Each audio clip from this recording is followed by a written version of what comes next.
The silk cotton tree.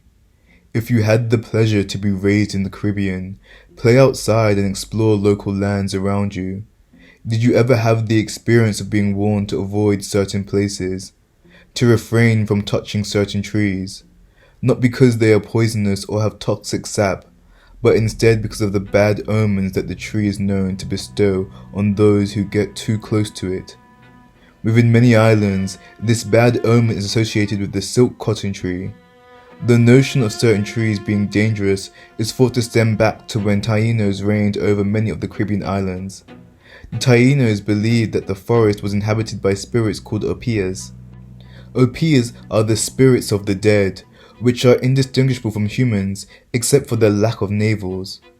It was believed that they arose at night and feasted on the guayaba fruit, similar to the bats of these regions, which is why Taínos associated the opias with bats.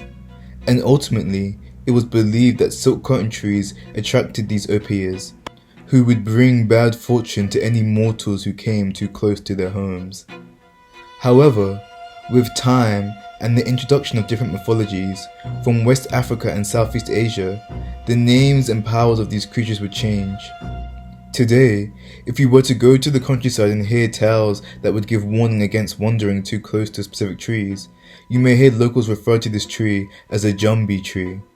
A jumbi tree, similar to an opias, is a supernatural spirit or demon known for haunting certain locations.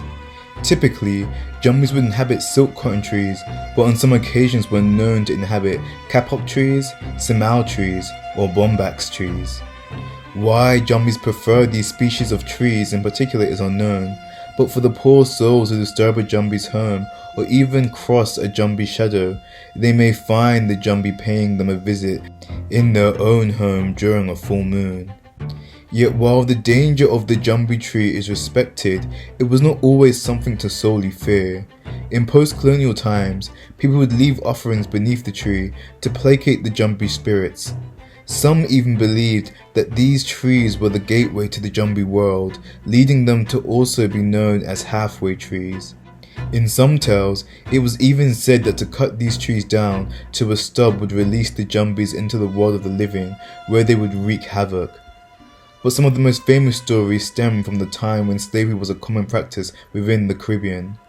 According to one retelling, rich plantation owners were said to sometimes bury their wealth under silk trees and would end the slave's life and bury them alongside their wealth, with the belief that these slaves jumbi would protect their master's wealth for an eternity.